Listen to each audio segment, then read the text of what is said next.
あなたのために日本の輸入ビデオゲームの楽しみの時間 bn-game.com Hi everyone, this is Bobby from bn-games.com, and we're here doing another episode of Region Locked. Today we're playing Macross Frontier, the last frontier, and this is a hybrid pack, as much information as we could find on this, let's put it this way. It is Macross Frontier, the movie, The Wings of Goodbye. I think that's a really bad translation. No, that you think that would really make sense? That's about how it would be. Okay. So, this is a Macross game. I'll be honest with you, none of us are Macross experts. We don't really know the source material. All I know is it's jets that turn into robots, and I'm okay with that. I think Macross is kind of like, would you say it's a Robotech ripoff, or would you think it's the other way around? I wouldn't be surprised if Robotech was adapted. Actually, I believe Macross is older. Okay. Put your thoughts in the comments, because we don't know. Like I said, unless you actually know, in which case, then... That's the problem with all those real old ones, though, because it's like Gundam. It's like they get kind of blurred as to who came first. Well, and then it's really hard to tell from the art style, because they've all been done. Godzilla was first done. Tetsujin. Fine. We're gonna get sued by Apple. So basically, what Macross boils down to is they're all wannabe F-22 Raptors that looks like a B-12, which would not fly in real life. I think. I don't think that's aerodynamically sound. Hey, it's got enough jets on it. It would fly, but put enough jets on it, it'll fly. Timmy Major. Well, look. Hey, the legs drop, it boosts up. Yeah, I was actually. This is really nice. This is a really good mode for somebody who wants to. I don't know. Well, this is a really good mode for Mike. It's like a model mode or figure mode, kind of like what they put in the last Armored Core. Yep. Unlike the last couple games we've done, these region locks for, this is actually very playable, even if you don't speak the language. This, like I said, is a hybrid pack. This actually comes with the movie, which is based off of the Macross Frontier TV series. The problem is the movie is not dubbed, and it's not subbed. There's no English subs. And you can... Is it region? No, actually, it played. I was able to play it. I didn't know what was going on. Because it is a Blu-ray. Yep, it is a Blu-ray. It's actually one disc, and if on your PS3, you would plug it in, and then under the cross media bar, you'd see the game under the game tab and video movie under video. Yeah, that actually kind of disappointed me, because I never realized that until now. Yep. And it's like, oh, wow, the whole game and the movie are on the same disc? Well, there's not much in the way of art assets. Well, again, think of it's a Blu-ray, so what, standard Blu-ray, 50 gig? That means that it could be a 25 gig game and a 25 gig movie. I know, but then it, I don't know, it feels like Street Fighter to me. You know, it's got the movie, then it's got like Street Fighter 2, and then the Third Strike. You heard it here first, folks. Street Fighter 2 takes a lot of memory. Well, if you know, I meant the movie. I mean, in Japan, they released Street Fighter 3 Third Strike on its own PS2 disc. Oh. That did not happen.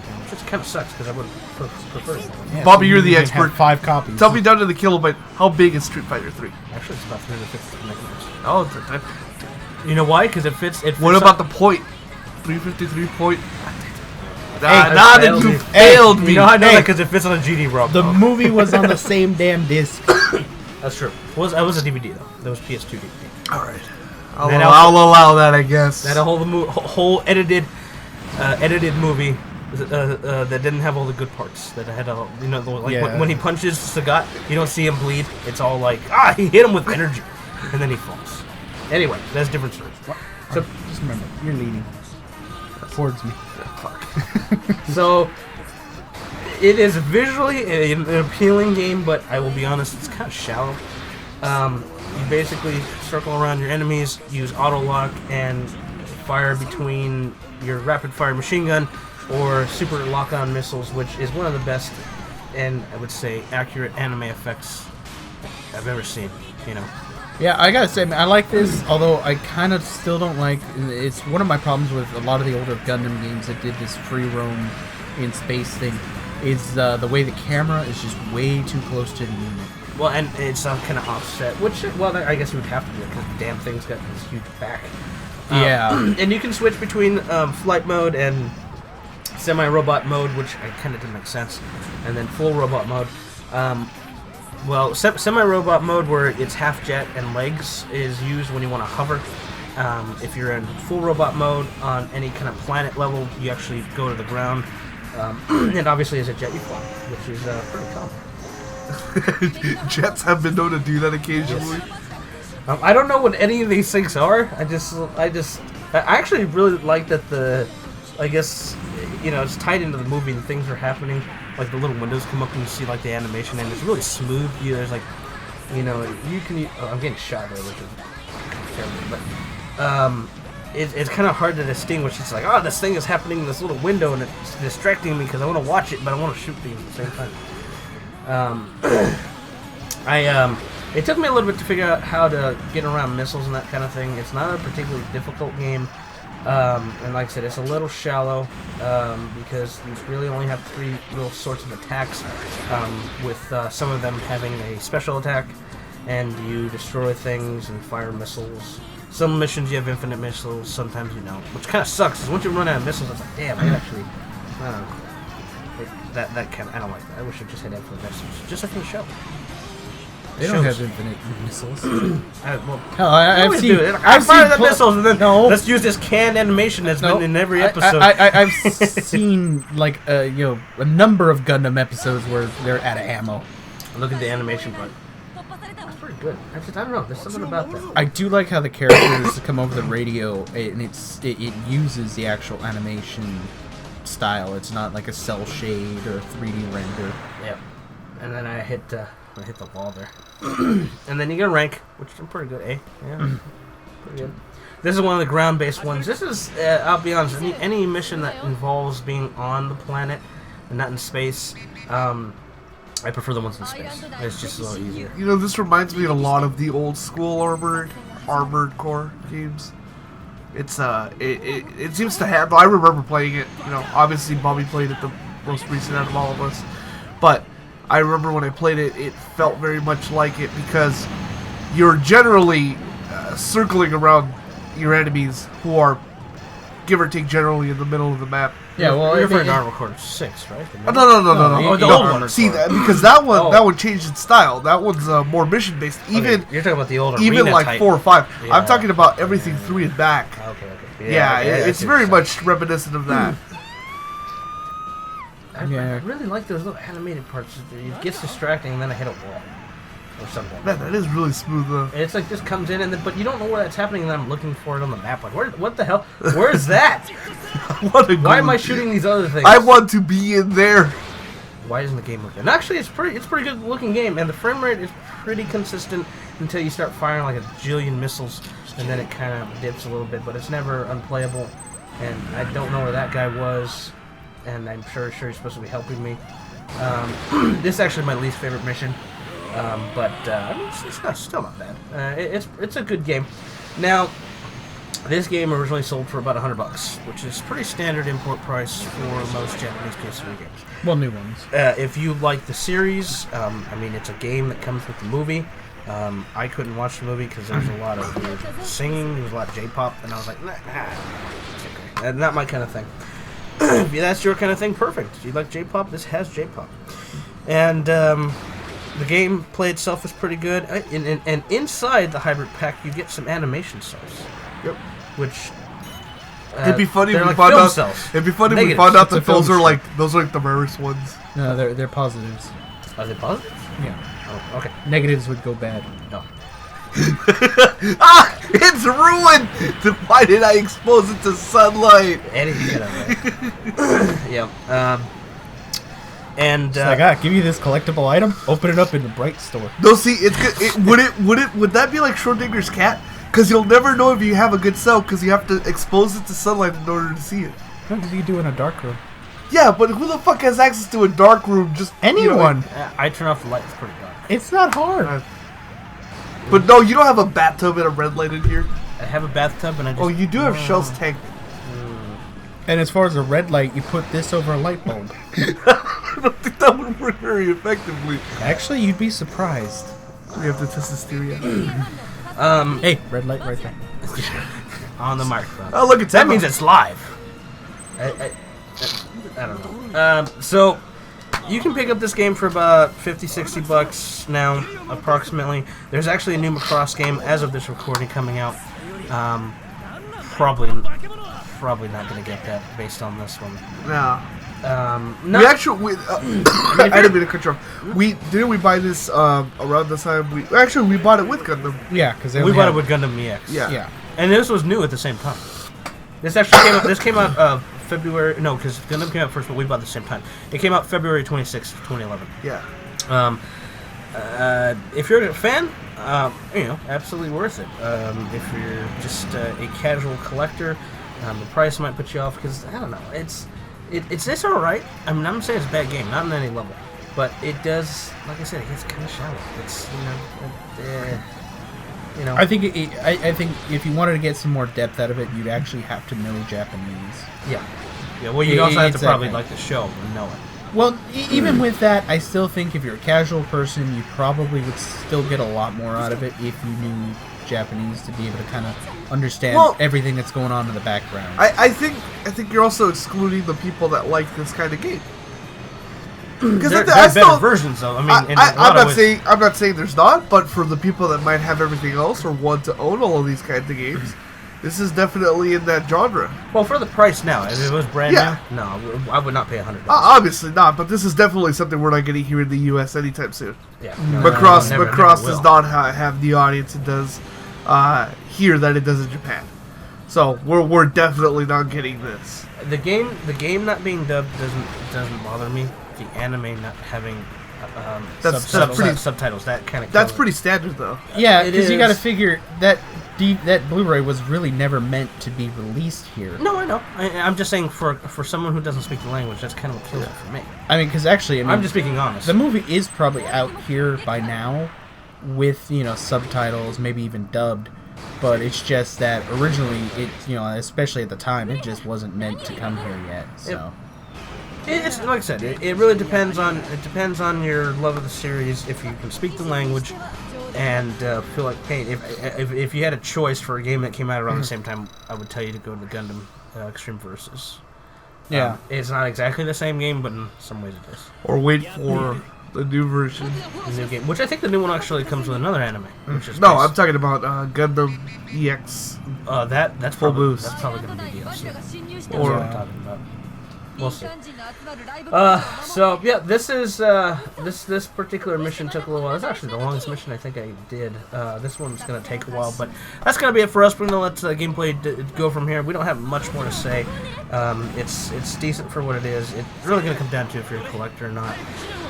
Let us know what you think as far as the game, and if there's anything you think we should see or know about this, and the history of Macross. As I've said, we're not. It's not our series. We're more Gundam. Type out your dissertation below. Yes, please do so. Please subscribe and let us know what you think. Thank you.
私だって私の腕だって少しはバジラに。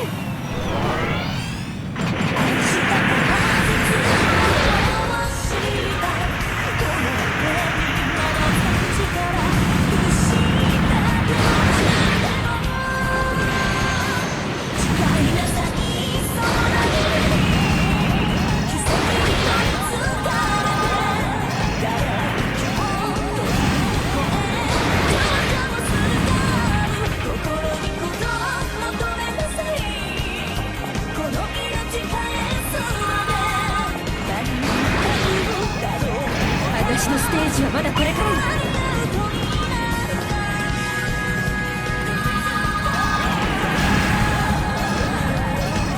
貴様を好きにさせるか。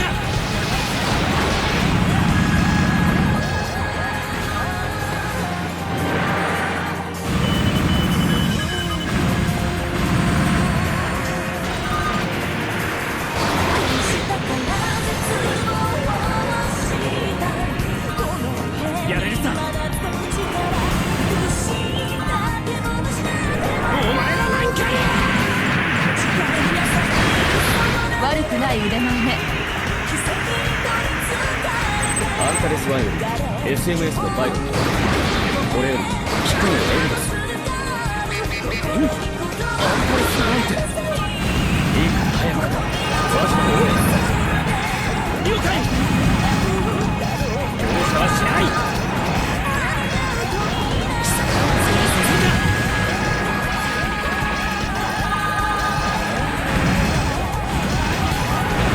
お前にして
俺だな。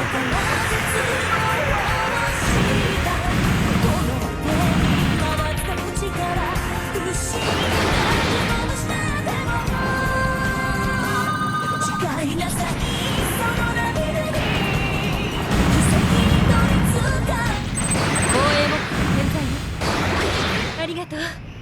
思いっきり歌えたわ。 SMS スカル小隊所属アルト早乙女順位よりアンタレス1へ。機関の援護に感謝する。当然のことをしたまで。僕のサポート役に立ちました。